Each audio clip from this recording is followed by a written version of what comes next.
Okay, let's do this.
It's just occurred to me recently. Oh no. That's what these abstracts remind me of. It took a little bit to figure it out, but it reminds me a lot of Japanese calligraphy, which I've always loved. So I was like, hey, I think I've finally figured out what has inspired my abstracts for all these years. Just that would be really cool if I could go to Japan, like learn calligraphy, but my own style, my own calligraphy. Something I used to do as a kid too, which is like once I kind of made the discovery that this reminds me of like those Japanese calligraphy. So I used to make my own alphabet. I used to think that was a lot of fun. And seriously, who does that these days?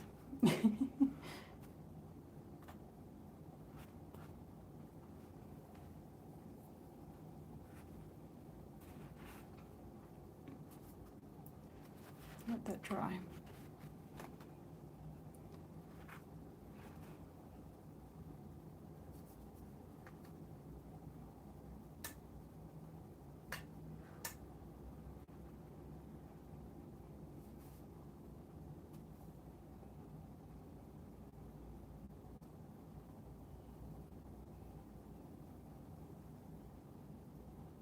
This paper is not designed for watercolor, so that's why the movement of it, it's not blending or absorbing like it should, like watercolor paper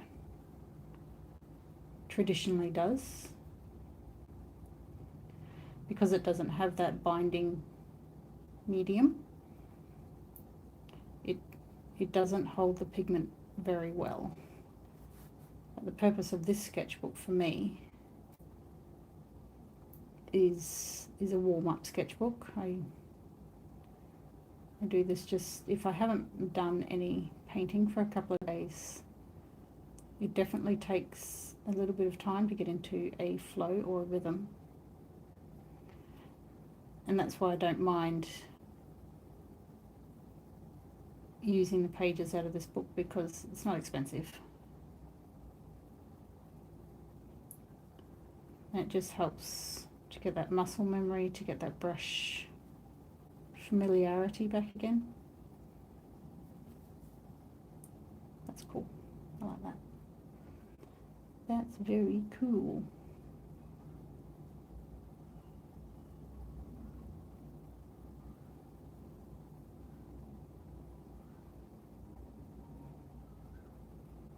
I guess in a lot of ways I'm known for my miniature landscapes, but it's the abstracts that kind of get that flow and that movement going.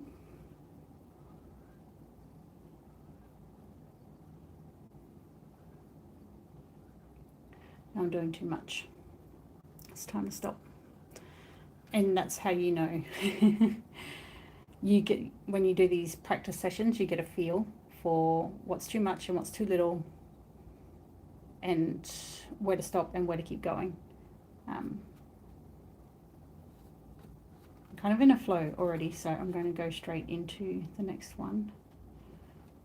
And I've been a little bit more brave with colours and things like that, because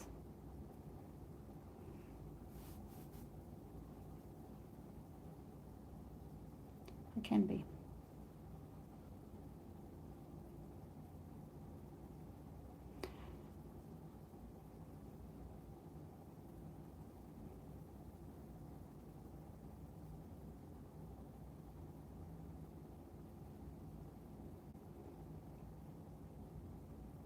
All my materials and the brushes and everything, they should be linked in the description. This brush is by far my favourite, so if you're in the market for a one-size-fits-all brush, it is for me anyway, and what I do.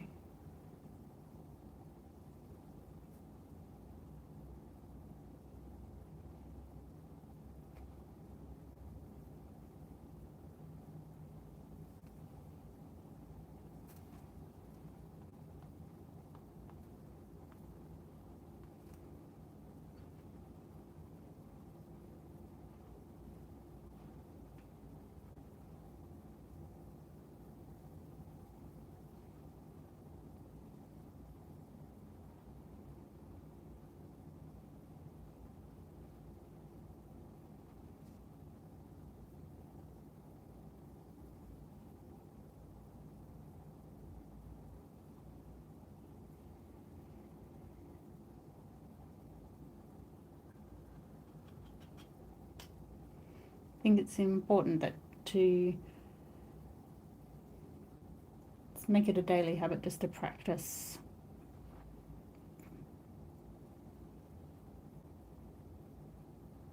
Thank you. No, I think all artwork is very beautiful. It's just the time spent that it changes how you feel about it. And these little exercises, they're just like we mentioned before, they're just like warm-ups. Get into the flow.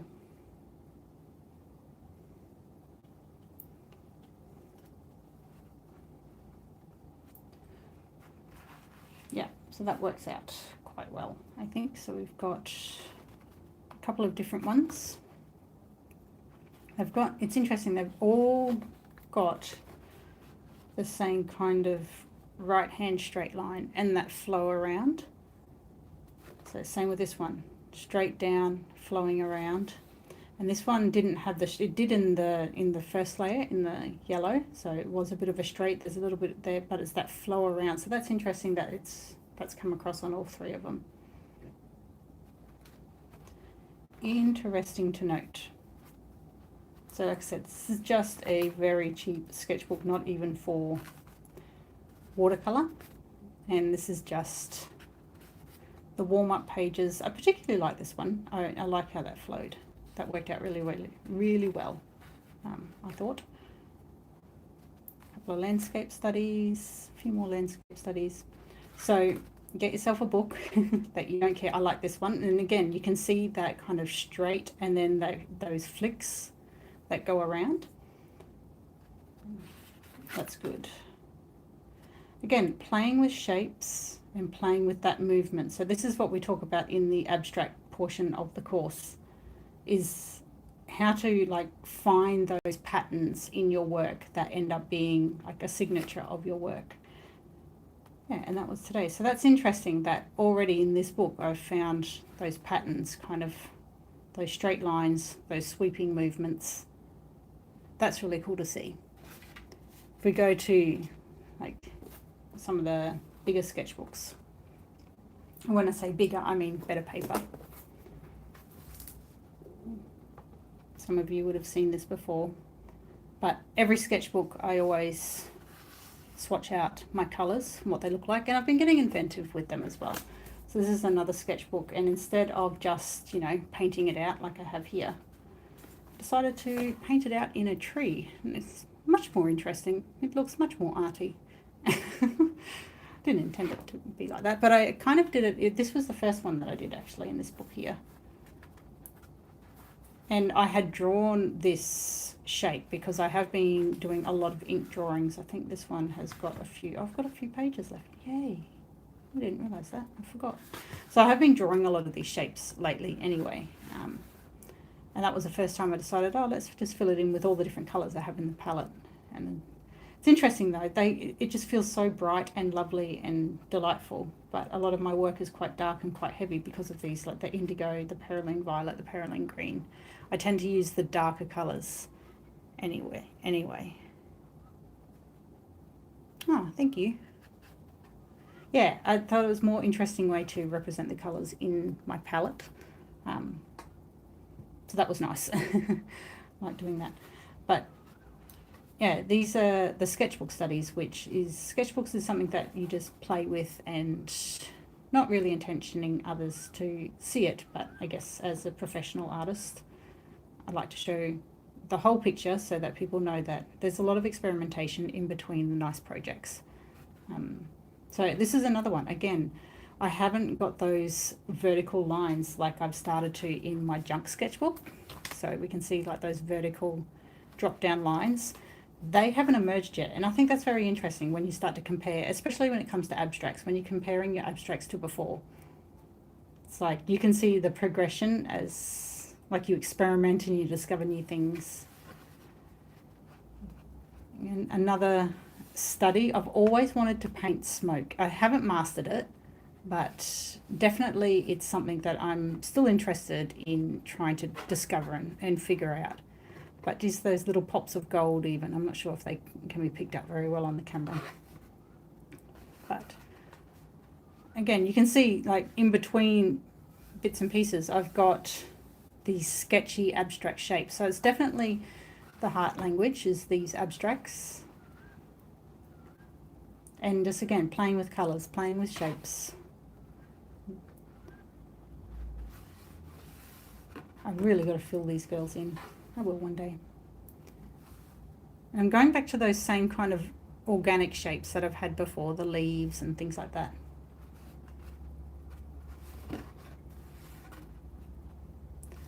Yeah, so this is the kind of thing that people don't ever get to see. It's those messy pages which are a nothing page in a sketchbook. I don't particularly know what I learnt. I did know that I still don't love this colour. I think that's the Potter's Pink.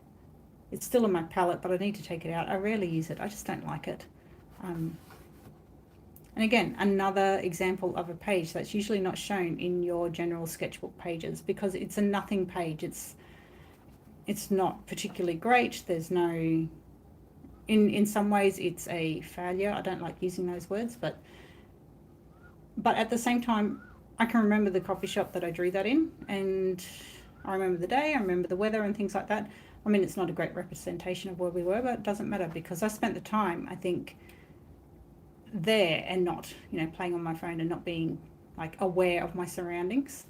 I can look at that little sketch and I can feel what it was like to be there, which I think is very interesting as well. And playing with simplicity. when it comes to abstracts, and this is something that I've been trying to incorporate a lot more in my practice as well, that it's okay to keep things very, very simple and not fill the whole page. I really love this. It reminds me of a number of things. It can either be cracks like in the earth, or it can be the suggestion of a tree or something like that, but not letting it be coloured in or filled with anything else. I just really like that, and I like the composition of it as well. Again, playing with different colours, seeing how they react and things like that. This is where I find it's interesting. So I'm starting to get those straight up and down shapes in my drawing here, and this started in this sketchbook, and that's transferring into the abstracts a little bit later on, which is interesting. This is kind of vintage Keturah, this one. I had an old Pigma Micron that I was just playing around with. Same with that. Massive earrings. I'm a huge earring fan. I love earrings. So my girls have them. These girls don't though. I think there's a video on my YouTube about this one. So this one I quite enjoyed playing with. This was Japanese Sakura matte watercolors, and they were like student grade watercolors from the 80s or something like that. But the colors were just incredible. They were just so good colors.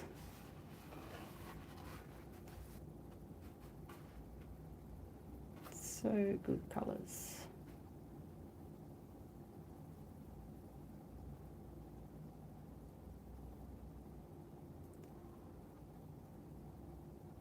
And these two as well.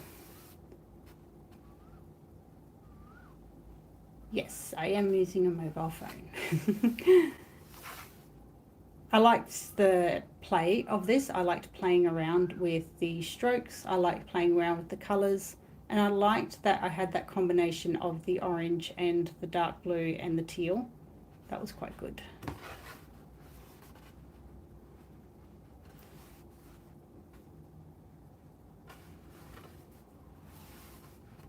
Again, playing with simplicity, keeping things simple, and having that simple line just with a couple of things. Like, I think it can be interpreted, open to imagination quite a lot. But then I did kind of repeated the pattern on the other side and then added color and see if that would create a different feeling. And obviously it does with the color. This one ended up being a print for the Letter Club members. And what I did is every print that I made, I hand embellished it with glitter, like with the bottom, and they turned out so well. I was really, really pleased. Again, more abstracts. And yeah, playing with ink and pen,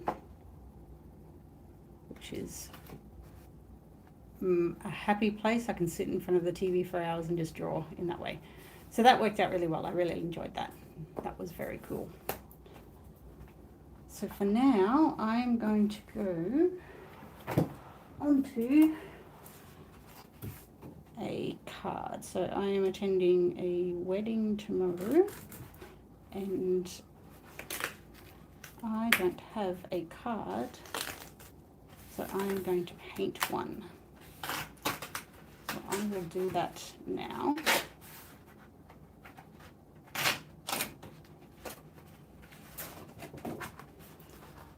There we go.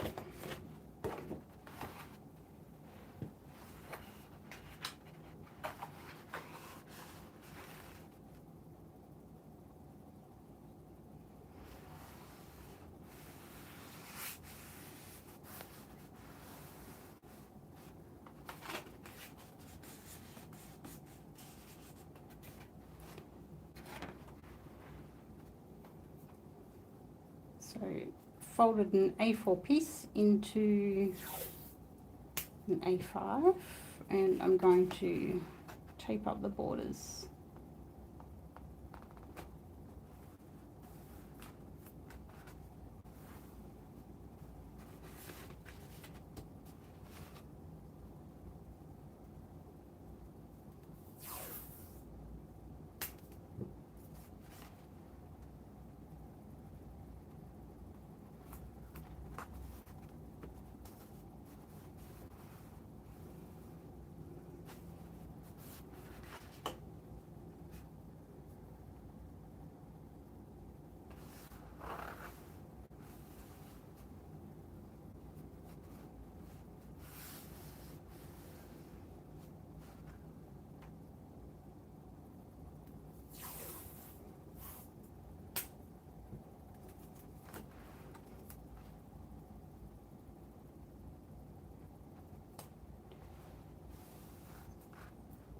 I'm not 100% sure on the colours that I should use.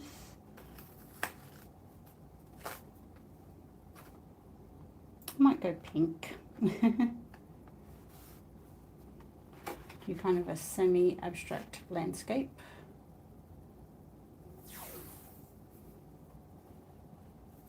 And if they want, they can, if they like the painting, they can frame it later.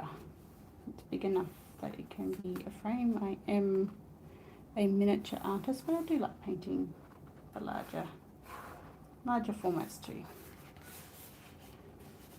So I'm going to stick with the pink.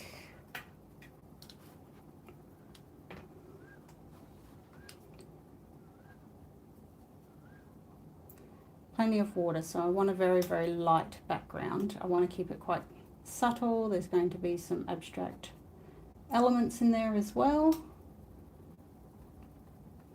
But hopefully, because I folded just an A4 card, watercolor card in half, I'm going to need so much more water than that.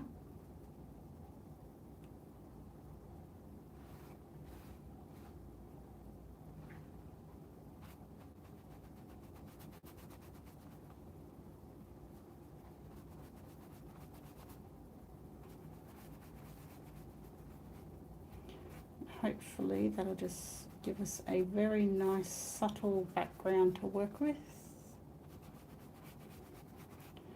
It's a combination of landscape and abstract, this one.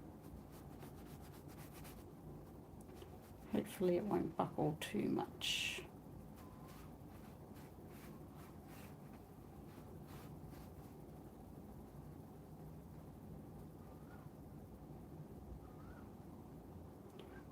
Because the paper is still wet, I want to drop in the subtle variations of colour now, because they will fade out, and that's okay. That's what we want. I will add a little bit of orange in there because I find that with this colour it just really sings with the orange quite nicely.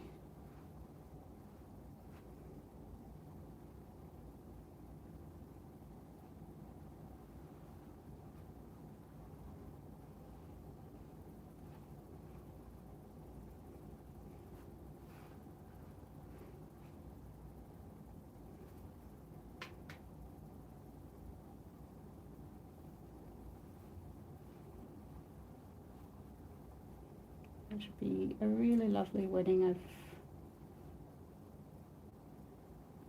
known them for a long time.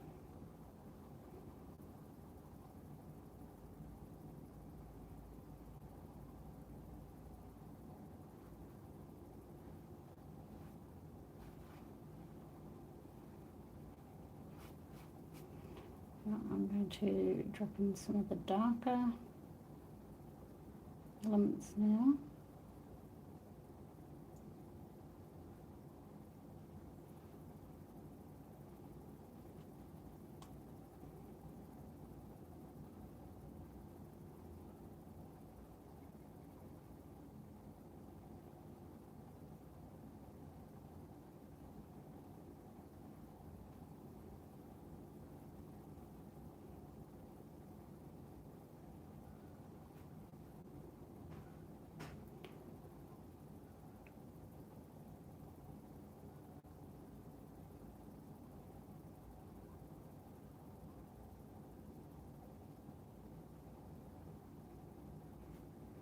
Okay, just popping that in there.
So that is all I'll do now.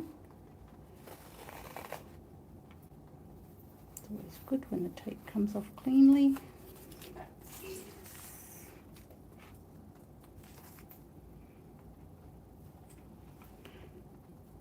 And I'll let that dry and I'll write on the inside.